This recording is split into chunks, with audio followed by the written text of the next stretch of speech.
Jadi pertanyaan saya ialah bagaimana memahami surah Al-Baqarah ayat 286 yang berbunyi Allah tidak membebani seseorang menunaikan sesuai dengan kesanggupannya. Tapi di dalam realita kehidupan contohnya seperti ini. Ada seseorang meninggal karena penyakit kanker, dia menahan sakit sampai meninggal. Ada orang saking stresnya sampai dia gila. Tapi dia itu tetap menerapkan iman di nadir. Ini di kampung saya sendiri, dia gila tapi dia sholat. Apakah Allah menguji mereka dengan sakit tapi mereka tidak tahan? Sedangkan di ayat tersebut Allah tidak menguji mereka sesuai dengan kesanggupannya. Kita kan tahu nih, manusia diuji sesuai dengan tahap intoleransi, kesabaran dan kesulitan mereka masing-masing. Mohon penjelasannya Ustaz. Terima kasih. Baik, saya langsung ya supaya tidak terjeda dan feel-nya bisa didapatkan. Saya ingin cerita sedikit Mas. Satu kali di awal saya pulang ke Indonesia dan saya kemudian mengajar di Bekasi. Ada satu pengajian ibu-ibu perempuan khusus untuk perempuan di hari Kamis. Saat terselenggara itu, satu kajian pertama full, kajian kedua tiba-tiba satu orang tidak ada. Kemudian di belakang, menarik ya, mulai menangis. Saya tanya kenapa di belakang menangis. Ibu itu menjawab, Ustadz, si Fulana tidak bisa bersama kita karena sedang berjuang sakit. Mohon doa. Baik, saya bilang kita doakan setelah selesai kajian ya. Begitu kemudian saya lanjutkan, jeda sebentar, nggak sampai 5 menit, di belakang terisak. Saya tanya, kenapa Bu? Ternyata yang tadi kita akan doakan sudah meninggal dunia. Inna lillahi wa inna ilaihi raji'un. Baik. Setelah itu singkatnya, malam kami datang takziah. Anda tahu apa yang terjadi? Ibu dan Bapak, teman-teman semua, luar biasanya. Beliau itu profesinya seorang pramugari. Dalam pramugari profesi yang beliau jalani, tentu banyak kegiatan-kegiatan keduniaan yang terjadi, sehingga juga untuk berhijab pun dulu belum punya kesempatan, pergaulan juga luar biasa. Di ujung hidupnya, Mas, ini yang penting saya sampaikan, dia memutuskan untuk berhenti, selesai, dan dia aktifasikan sisa hidupnya untuk memperdalam Islam. Dia ikut pengajian untuk merubah dirinya. Ketika ikut pertama pengajian, ternyata baru ikut pertama, diagnosis muncul, kena kanker. Lalu masuk rumah sakit. Yang kedua itulah sampai terakhir, ternyata dia berada di rumah sakit sampai ujung hayatnya menjemput. Tapi tahu Anda apa yang terjadi? Ketika saya datang takziah, yang datang itu ibu-ibu pengajiannya, teman suaminya dari jamaah subuhnya, teman-teman lingkungan masjidnya, sedangkan teman seprofesinya belum bisa datang, di malam itu hanya mengirimkan bunga. Saya sampaikan dalam takziahnya, ini luar biasa cara Allah memuliakan hamba ini.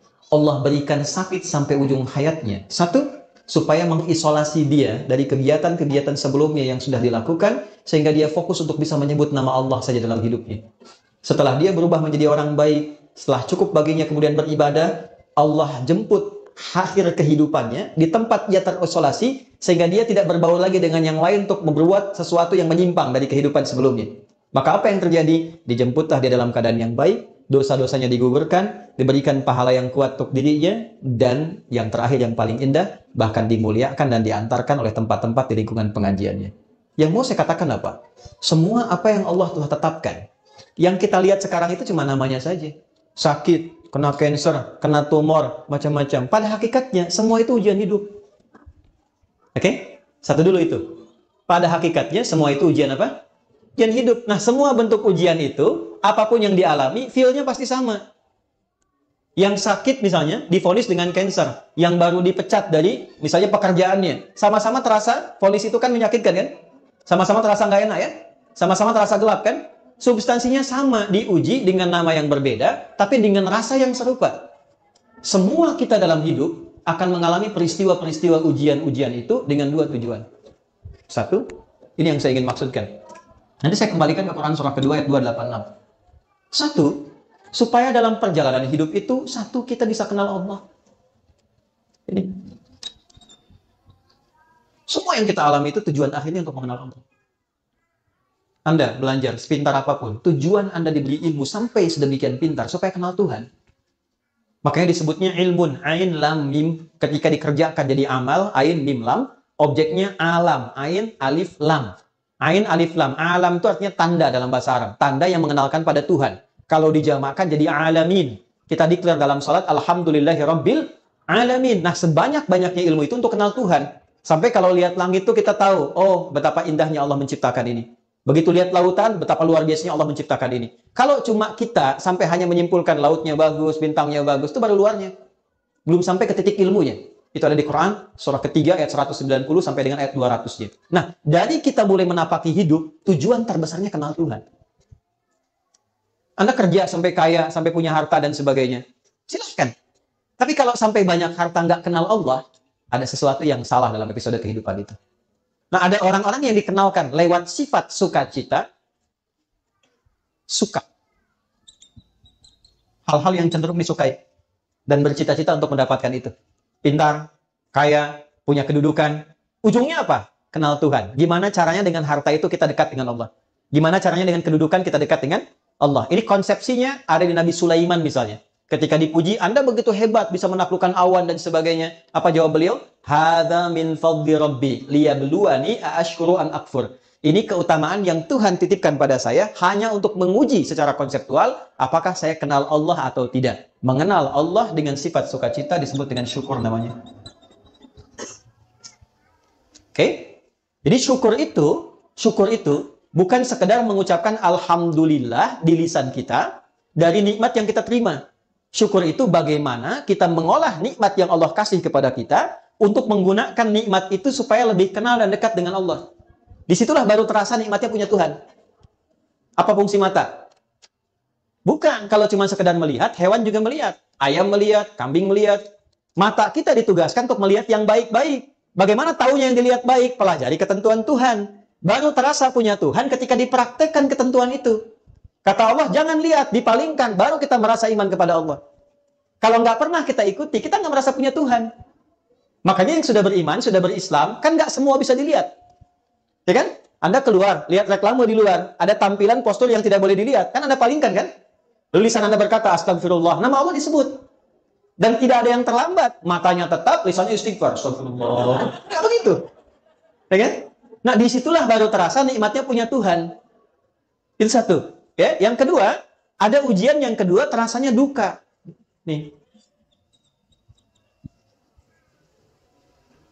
Secara konseptual, apa yang diberikan? Ya, Allah kasih contoh. Misal, ujian pertamanya sakit. Anda sebut sakit tadi. Tahu Nabi Ayub kan? Oke, Nabi Ayub dengan kita soleh mana? Nabi Ayub. Beliau Nabi, kita bukan. Pernah nggak berbuat maksiat Nabi Ayub? Tidak. Salah apa Nabi Ayub sampai diuji dengan penyakit? Yang dideskripsikan dalam Al-Quran, penyakit itu tidak akan pernah dialami orang setelahnya dan tidak pernah dialami orang sebelumnya. Tidak akan pernah dialami orang setelahnya dan tidak pernah dirasakan orang sebelumnya. Artinya spesial, betul-betul sakit. Nabi loh, sakit. Dan untuk menuju sakit itu ada dua proses dulu. Hari pertama, semua aset beliau itu habis semua. Beliau itu orang kaya, yang kaya luar biasa. Ternaknya banyak, kebunnya banyak. Hari pertama, satu hari, ternaknya mati semua, kebunnya terbakar. Ya, apa yang terjadi? Malah makin meningkat ibadahnya. Terima kasih ya Allah, Engkau titipkan ujian ini untuk saya, bukan pada hamba yang lain. Engkau percaya dengan saya. Setan makin penasaran. Ya Allah, minta izin. Yang kedua, wafatkan semua keluarganya dari anaknya. 12 anaknya, hari kedua meninggal semua. 12 anaknya, meninggal semua. Terima kasih ya Allah yang telah menitipkan anak-anak itu untuk aku rawat dan selesai tugasku merawatnya, dia kembali kepada pemiliknya. Setan makin penasaran. Ya Allah, izinkan, berikan ujian sakit yang tidak pernah dialami orang sebelumnya, tidak akan dirasakan orang setelahnya. Ya, yang kalau di tafsir-tafsir itu agak berlebihan, sampai ada binatang macam-macam mau sholat dilepas dulu, itu agak berlebihan. Intinya sakit yang luar biasa. Apa yang terjadi? Malah nambah lagi ibadahnya. Sampai pada titik puncaknya. Nah, ini poinnya. Quran surah 21 ayat 83 sampai 84. Ini nanti jadi ijazah yang kita bisa teruskan pada pertanyaan Anda tadi.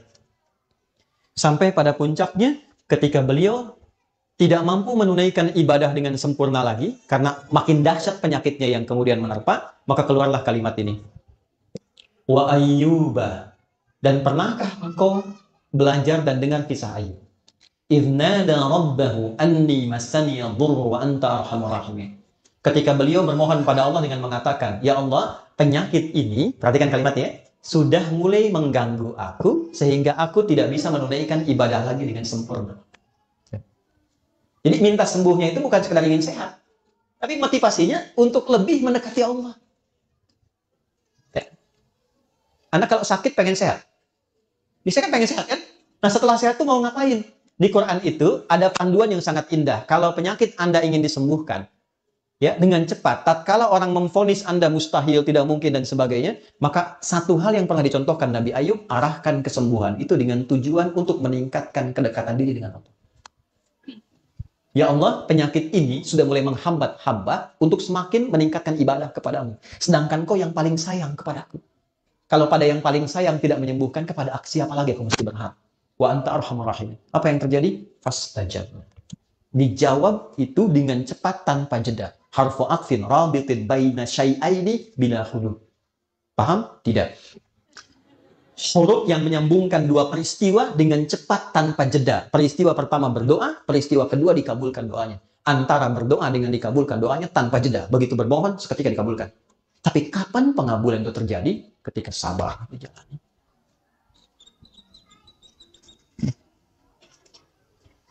Istrinya berkata begini, Papa, kalau bahasa kita ya, Papa kan Nabi, Rasul.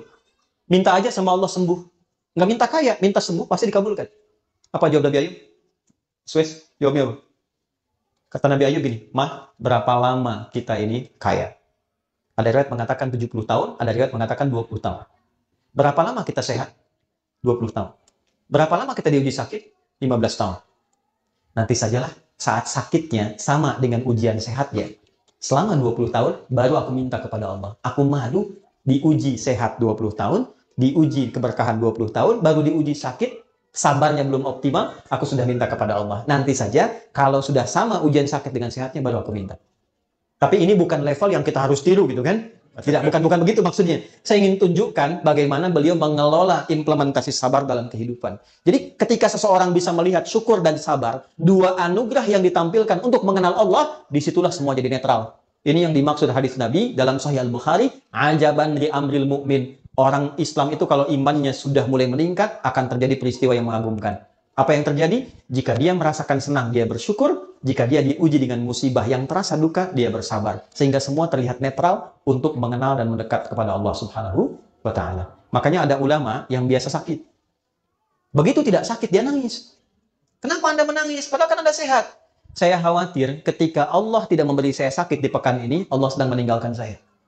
Saking pahamnya dengan esensi kehidupan. Jadi yang pertama yang ingin saya katakan, kita jangan simpulkan bahwa ayat Allah tidak mungkin menguji seorang hamba di luar batas kesanggupannya dengan menerapkan ayat itu kepada orang yang divonis penyakit tertentu dan terlihat kemudian dia berekspresi seakan-akan dia tidak sanggup menahannya. Kalimat yang kita jawab dengan itu justru kita balik. Maha suci Allah yang telah menitipkan itu kepada beliau dimaksud, yang belum tentu ketika diberikan kepada saya belum tentu bisa sanggup untuk menahannya. Yang diberikan kepada orang lain belum tentu sanggup menjalaninya. Diberikan kepada hamba yang ini karena dipilih dia dengan itu, satu, meningkatkan kesabarannya. Dia dapat peluang ibadah. Jadi kalau Anda menghadapi apapun, persepsikan itu dalam bahasa Quran, satu, sebagai peluang ibadah untuk mengenal dan mendekat kepada Allah dengan apa yang khusus diberikan pada kita, bukan pada orang lain. Ini mahal. Di situ kita sering berdoa kan? Di situ kita sering sebut namanya. Berapa banyak yang dinilai? Di situ kita simpulkan untuk kreatif, menjalani hidup dengan baik. Di situ kita simpulkan untuk tidak memanfaatkan waktu dengan baik, tidak sia-sia lagi. Mahal. Yang belum tentu kita dapatkan itu pada situasi yang orang sebut dengan kata-kata dia sehat. Jadi pada akhirnya, sakit dan sehat itu hanya titipan dari Allah untuk semakin meningkatkan ibadah kita kepada bagian pertama ini. Dua. Sebentar, maksudnya yang kedua tadi kan saya jawab dua. Di satu bagian, jadi satu bagian yang pertama saya kembalikan, la yukallifullahu nafsan illa wus'aha, bukan dipahami dari ekspresi hambanya, tapi dipahami dari perspektif Allahnya ketika memberi. Allah menilai dia sanggup menjalani itu sampai titik yang diberikan oleh Allah untuk bisa menanggungnya. Adapun yang didapatkan dari situ adalah hikmah. Jelas hikmahnya kemana? Karena itu gini, cara bersikapnya diberikan oleh Allah apapun terima dulu. Cara bersikapnya itu.